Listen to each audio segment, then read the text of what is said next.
Baik,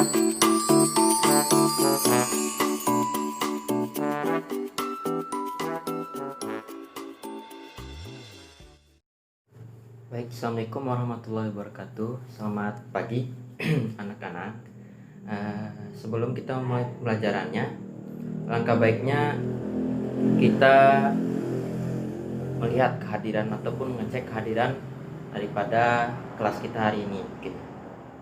Nah, untuk absen pertama Abdullah, apakah hadir? Muhammad Haidir, hadir? Oke, tidak ada yang hadir hari ini ya. Untuk kali ini untuk kelas kita hari ini semuanya lengkap. Sebelumnya, alangkah baiknya sebelum kita mulai pembelajaran hari ini, kita mengawalinya dengan berdoa. Silakan bagi ketua kelas untuk memimpin doa.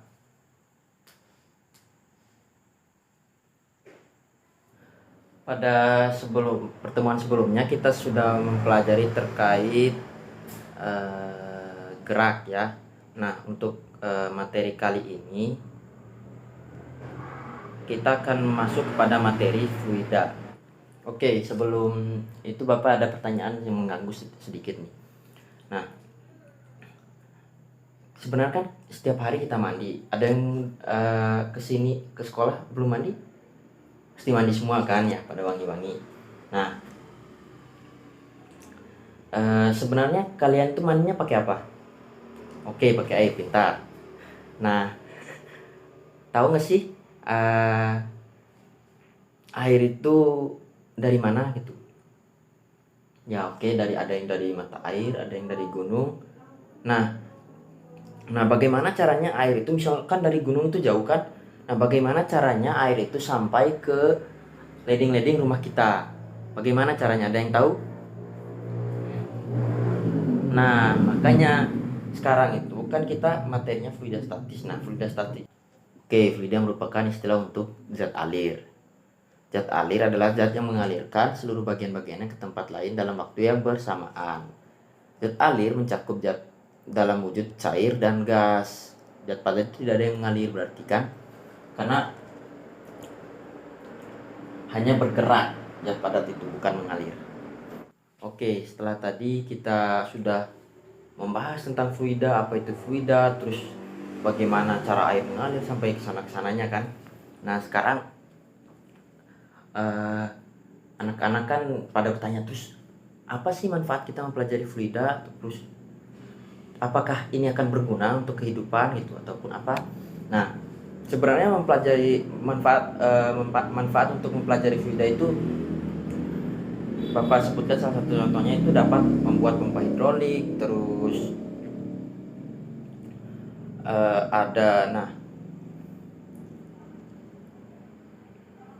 prinsip dari pompa hidrolik itu menerapkan hukum Pascal. Pada pompa hidrolik itu kita memberikan gaya yang kecil pada pengisap kecil, sehingga pada gambar sehingga pada pengisap besar akan dihasilkan gaya yang cukup besar. Dengan demikian pekerjaan memompa akan menjadi lebih ringan. Nah, salah satu manfaat dari mempelajari fluida itu seperti itu.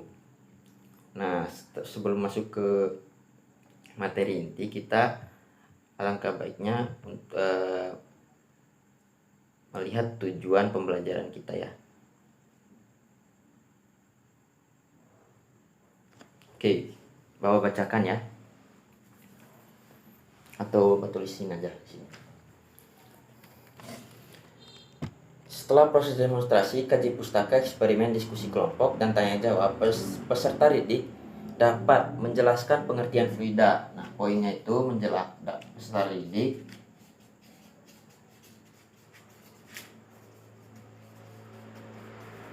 dapat menjelaskan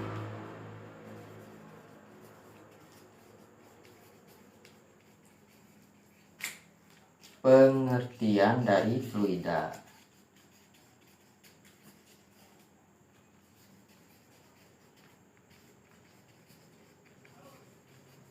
Nah, poin yang kedua apa lagi?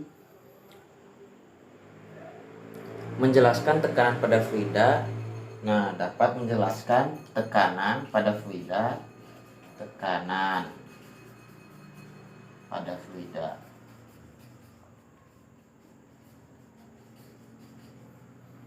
Terus menjelaskan pengertian fluida statis.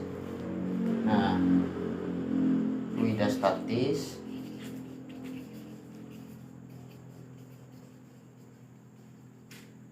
terus menjelaskan pengertian tekanan hidrostatis. Tekanan hidrostatis.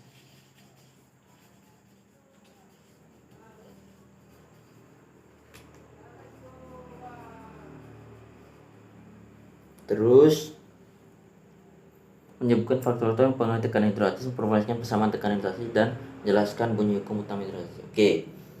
Faktor-faktor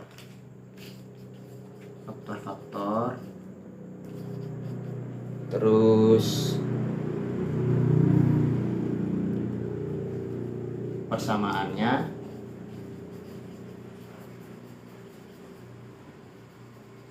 terus bunyi hukum hidrostatis ya. Bunyi hukum. Nah, ada berapa sih tujuan pembelajaran kita hari ini? Ada 1, 2, 3, 4, 5, 6, 7. Ada 7 tujuan pembelajaran kita hari ini. Nah, diharapkan anak-anak bisa mengerti ya. Oke, setelah tadi sudah dituliskan, ada berapa tadi tujuan pembelajaran kita hari ini? Ada 7 ya, 7 poin. Nah, sekarang Bapak akan menuliskan indikatornya. Indikator. Nah, sebenarnya indikator sama tujuan pelajaran itu berhubungan. Seperti menjelaskan pengertian fluida. Jadi Bapak nggak akan tulis ulang ya. Sudah termasuk dalam tujuan pembelajaran juga indikator yang ingin dicapai. Kecuali ada tambahannya, melakukan percobaan tekanan hidrostatis. Nanti setelah kita mungkin ada waktu 20 menit nanti ya terakhir untuk melakukan percobaan dan lain sebagainya.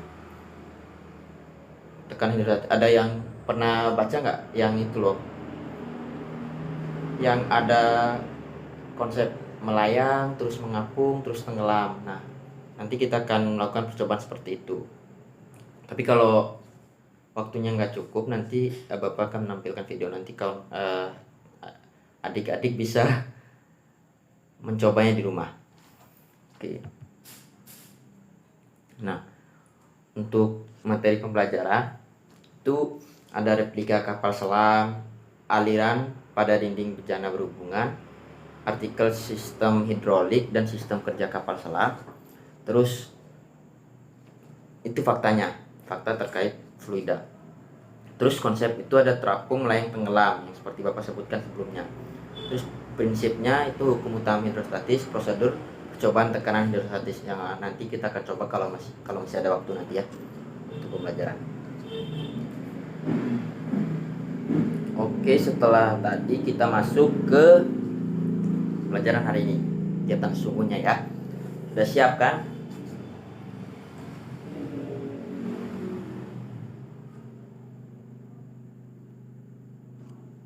Oke, tadi kan sudah lihat ada 3 benda ya.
Nah, oke. Nah, ada perbedaan antara tiga gambar ini. Ada yang bendanya di atas permukaan air, terus ada yang melayang di tengah-tengah air, terus ada yang tenggelam. Nah, ada yang tahu nggak sih kenapa sih ini bisa terapung, terus ini bisa melayang, terus ini bisa tenggelam? Oke, karena masanya atau berat dari si benda. Boleh. Nah, selain beratnya itu juga ternyata ada tekanan ataupun gaya yang diberlakukan terhadap satuan luas tertentu. Nah, ada tekanan gitu yang diberikan oleh benda ini terhadap air di bejana tersebut. Nah, tekanan itu berbanding lurus dengan gaya yang diberikan dan berbanding terbalik dengan luas daerahnya. Semakin besar gaya, maka semakin besar tekanan. Kebalikan dengan luas, semakin luas daerah yang ditekan, maka semakin kecil gayanya. Nah, persamaannya itu nih, kelihatan ya. Persamaannya itu P sama dengan F per T per T lagi. P sama dengan F per A. Nah, P itu sama dengan tekanan, F-nya itu adalah gaya, terus ini adalah luas penampang. Nah, kalau misalnya gayanya besar, terus luas penampangnya besar, tetap aja akan tetap mengapung dia, akan kecil dia tekanannya. Misalnya seperti papan kayu kan itu masanya itu kan lumayan berat, tapi gaya yang diberikan kan masanya itu adalah gayanya ini, gaya si benda. Nah, gaya yang diberikan besar tapi luas penampangnya juga besar, itu tekanannya akan kecil. Makanya papan kayu ataupun kapal misalnya, kapal itu kan tidak tenggelam ataupun bisa mengapung di atas air, seperti itu. Nah, setelah tadi ini catat dulu ya, gak usah dicatat, tinggal diingat aja. Kalau misalnya Bapak saranin nggak usah ditulis aja ini mah, cuma diingat aja. Pokoknya tekanan itu akan besar ketika gayanya besar dan luas penampangnya kecil. Itu. Nah, kita masuk ke tekanan hidrostatis. Nah, tekanan hidrostatis adalah sebagai besar gaya yang tekan zat cair yang dialami oleh bejana setiap satuan luas. Nah, persamaannya itu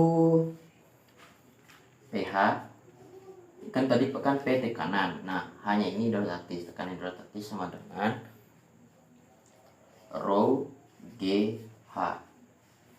Nah, rho itu apa? Rho itu massa jenis zat cair. Massa jenis.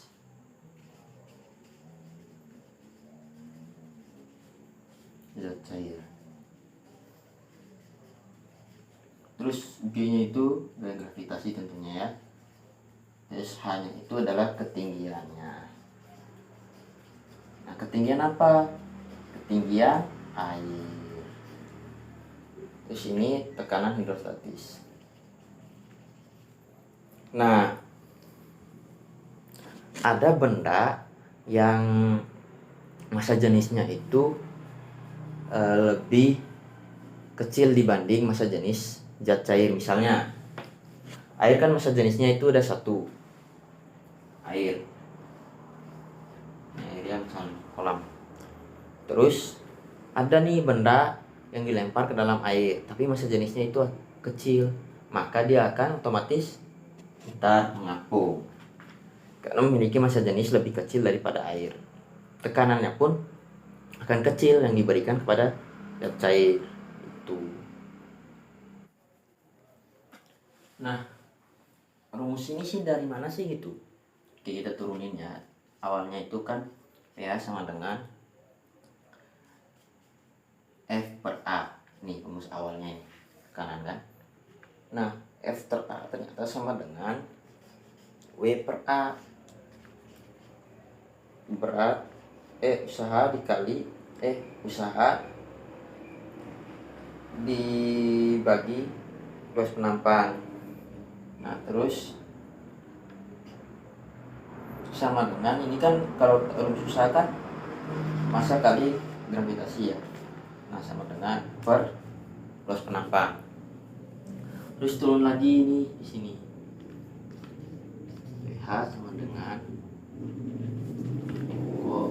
ini PH sama dengan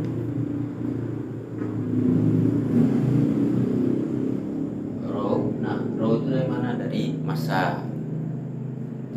Rho kali V ini dari massa nih, kecepatan dikali gravitasi per luas penampang tetap. Nah turun lagi nih sepanjang turunannya, H sama dengan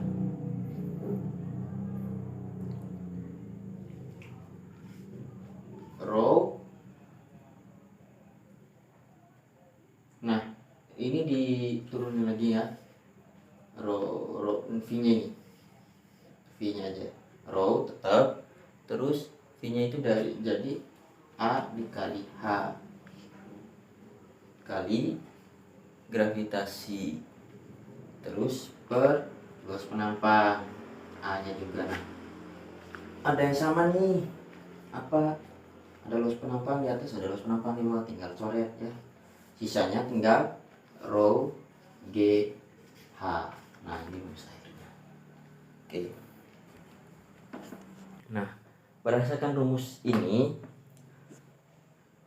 tekanan hidrostatis di suatu titik dalam fluida diam tergantung pada kedalaman titik tersebut pada bentuk wadahnya. Oleh karena itu semua titik yang terletak pada satu bidang mendatar akan memiliki tekanan hidrostatis yang sama. Titik ini misalnya sama dengan titik ini akan memiliki tekanan yang sama pada satu benda misalnya. Nah fenomena ini disebut sebagai hukum utama hidrostatis yang menghubungi tekanan hidrostatis di semua titik yang terletak pada satu bidang mendatar di dalam satu jenis zat cair besarnya sama. Apabila tekanan atmosfer PO di permukaan fluida diperhitungkan, maka besar tekanan hidrostatis dapat dirumuskan dengan P H sama dengan P0 plus rho GH. Nah P0 nya apa? Tekanan atmosfernya, tinggal ditambah dengan rumus awal tekanan hidrostatisnya tadi. Nah oke, setelah tadi sudah dijelaskan masalah tekanan atau tekanan hidrostatis. Nah sekarang ada sesuatu nih, silakan bagi kelompok ya, kira-kira 5 kelompok lah. Nah nanti Bapak kasih setiap satu kelompok satu lembar ya, untuk mendiskusikan fakta-fakta menarik tentang demonstrasi. Nanti juga disediakan demonstrasi misalnya bejana yang berisi air, terus benda-bendanya nanti disediakan ya. Ini Bapak akan bagikan LKS. Kalau misalnya ada yang belum jelas, tanya langsung ya, atau tanya ke teman yang lebih pintar.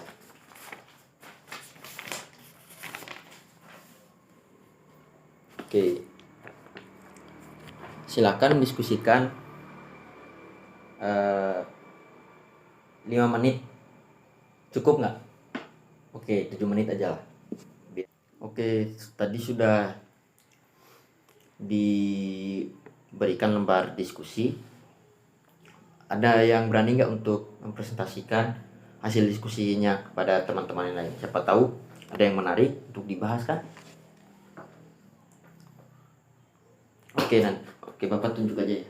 Kelompok 4 silakan maju ya, untuk mempresentasikan hasil diskusinya.